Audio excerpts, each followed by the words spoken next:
उत्तराखंड बनेगा new tourism hub. Shri Maharaj.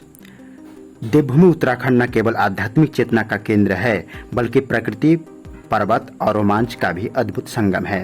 राज्य में रोपवे विकास के लिए जो समझौता हुआ है वह उत्तराखंड रोपवे युग की एक नई शुरुआत है। प्रिय सज्जनबिन, सादर नमस्कार।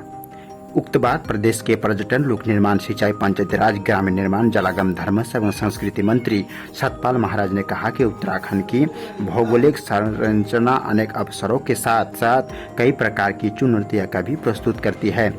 दूरस्थ क्षेत्रों में धार्मिक स्थलों और पर्वतीय पर्यटन स्थलों तक सुगम, सुरक्षित और पर्यावरण संतुलित पहुंच की आवश्यकता लंबे समय से महसूस की जा रही है।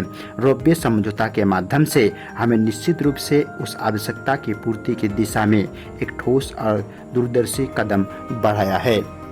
श्री महाराज ने कहा कि हमारी सरकार का प्रयास है कि रोपवे परियोजना का उपयोग केवल धार्मिक स्थलों तक सीमित न रहे बल्कि ट्रैकिंग मार्गों, साहसिक पर्यटक स्थलों और सीमावर्ती क्षेत्रों तक भी इसका विस्तार किया जाए, जिससे राज्य की सुरक्षा, संवेदनशीलता और पर्यटन आधारित अर्थव्यवस्था तीनों को बल मिल सके। उन्होंने कहा कि पर्यटन विभाग इस परियोजना के प्रत्येक चरण को पारदर्शिता, समृद्धता और गुणवत्ता के साथ पूरा करेगा।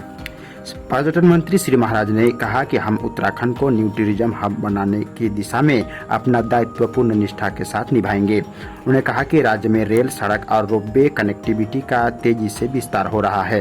प्रधानमंत्री नरेंद्र मोदी के नेतृत्व में सोनप्रयाग, केदारनाथ और गोविंद घाट हेमकुंड साहिब रोपवे परियोजना की स्वीकृति प्रदान की गई है। यह परियोजना रोपवे कनेक्टिविटी का विस्तार करने और राज्य की अर्थव्यवस्था को मजबूत करने में निश्चित रूप से महत्वपूर्ण भूमिका निभाएगी। उन्होंने कहा कि प्रधानमंत्री नरेंद्र मोदी के मार्गदर्शन, मुख्यमंत्री पुष्कर सिंह धामी और केंद्रीय सड़क परिवहन एवं राजमार्ग राज्य मंत्री अजय टम्टा के नेतृत्व में राज्य में सभी क्षेत्रों में विकास गतिविधियों तेजी से आगे बढ़ रही है।